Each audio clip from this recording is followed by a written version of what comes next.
As I say, when much is given, much is expected. That's certainly the case for highly paid playmakers in the NRL, and not all of them have been meeting those lofty expectations. As we look at the list of pricey playmakers who need to fire in 2021, I put it to the gentleman at the desk. How do you think these players have been performing relative to their salary? And let's start with the man on the screen at the top of the list, Anthony Milford.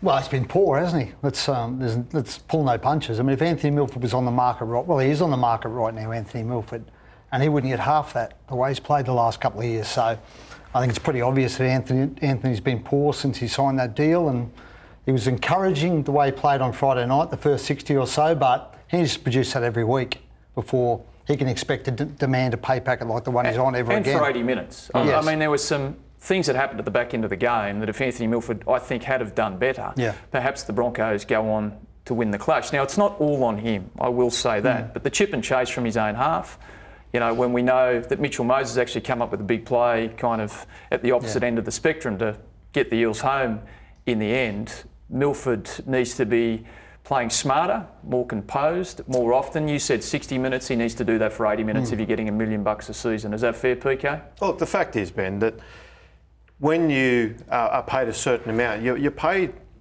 to provide a service. That's exactly broken down what it's all about. Now, these players, and I do feel for them because they are annual whipping boys, but they're annual whipping boys because they've got the big salaries, which is not their fault. Yeah, everyone goes out and does their best, but they're just not providing value for money. And you look at a bloke like Nathan Cleary, who's come through and just drives that Panthers attack, steers them around the field. His decision-making is first class.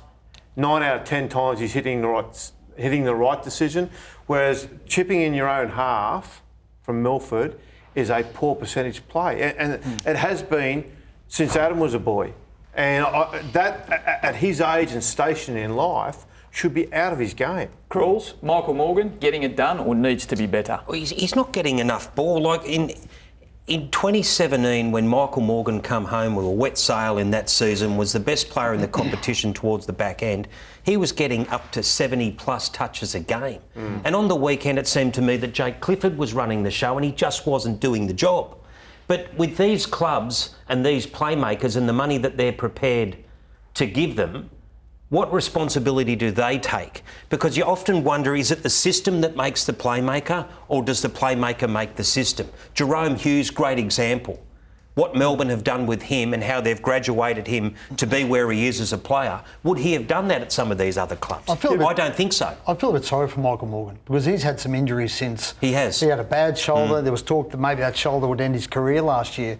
He hasn't really strung together games and been 100% for a long time, Michael Morgan. So I think it's a really important year for him because he's fit now and they need him at the moment because they're a developing team, the Cowboys, and they need him to play like $1 million man. And I think finally his body's, talking to people in Townsville, his body's in good enough shape that maybe he could produce the sort of form he did in 2017. The thing is, though, there's a premium on the position. As the chief playmaker on your side, there's a premium there that all clubs, the minute you're going after a quality playmaker, you start at 800 and work up. Yeah. And it's almost regardless of the actual player that you're eventually going to settle on or you start to show your interest in.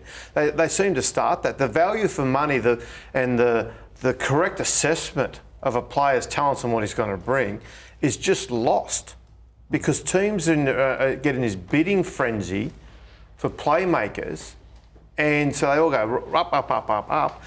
And suddenly you sit there and they've signed a guy and in some cases they're incapable of delivering what they're there being Milford's paid a to prime deliver. example of that because Melbourne went after him prior to him signing that deal at Brisbane, he drove his price through the roof. Yeah. Ben Hunt went to the Dragons because the Broncos simply couldn't match what the Dragons were offering. And I mean, he's almost been the pin-up boy for someone carrying the weight of the world on his shoulders. Like this play on the weekend, I've got to the point now where it's not a great thing to say, but I just felt sorry for Ben Hunt there.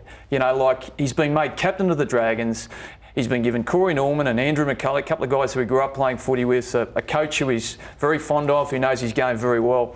And that was his first play of the season. Yeah, look, I think there'll be improvement there, having said that. But Look, I get the whole conversation, but I think clubs have got a little bit to answer for here where, at the other end, we see all these carbon copy playmakers coming through, all playing the same. Any sense of individuality gets coached out of them because they want you to play like this guy who's 5 years ahead of you in his career. Or scared out of them because they're gripped by fear of but failure. sometimes you do have to be a little bit responsible as the playmaker too. Like Luke Brooks went out on the weekend, and some of his decisions and execution in the first half were diabolical.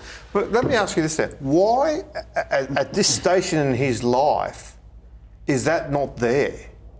That decision making? Because that is, to me, that is what a half, the chief half, is there to bring to his team, is smart decisions. Look and at I just the clarity said Nathan Cleary plays with at 22 or 23 years of age, and Luke Brooks is 26, and some of these kick choices in the first half, and then when he was he offside twice or three times in the second half, just overrunning his mark, and you're just thinking, mate, what are you doing? So these are bad decisions, right? From a guy who should be making the fewest bad decisions across the season. I know and he's that more spreads involved. across the entire team with Joey Leilua on the weekend. Also, they don't have experience around him. They've got Jacob Little that's only played limited NRL games, Dane Laurie at the back and Moses Mbai. They got rid of Benji. Was that the right call? I'm not sure. It's going to be tough. They've got Dewey coming back this week. Yeah, so that'll help. Yeah, and the funny thing is though, Ben, and we'll get on to Adam Reynolds. Now, Adam Reynolds, who is capable of steering a team around and making 9 out of 10 right decisions every week, is an 80-minute player, and he's a week-to-week player. 85% goal kicker. And Souths are going to let him go to the market. Like, this is dead set. He should have dollar signs ringing in his eyes.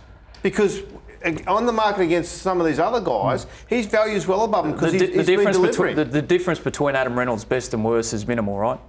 Yes. You know, it's interesting though that Cooper Cronk only a couple of weeks ago cited Adam Reynolds' failure to get the Rabbitohs into a grand final from 3 prelims as a knock on him. Yet by comparison to the guys on this list, you're probably taking Adam Reynolds every day. I feel a bit sorry for Mitchell Moses being on that list. He's the lowest paid of those five guys. The last 2 years he's got his sides to 3rd and 5th.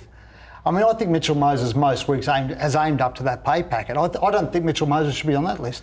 I think Mitchell Moses has been a really good player for Parramatta for 2 years. And, OK, he hasn't got them to a grand final, but there's only 2 halfbacks get you to a grand final every year. I think he's done just about everything that's been asked of him. And at $750 a year, I think he's lived up to the price Going tag. back to the Cooper Cronk debate, has he lifted in the big games? Go back to that semi-final last year. No, he didn't. You also saw signs on the weekend, Mitchell, where he gets frustrated with teammates. Well, and that's the cool heads is, halfbacks need a little bit of ice in the veins.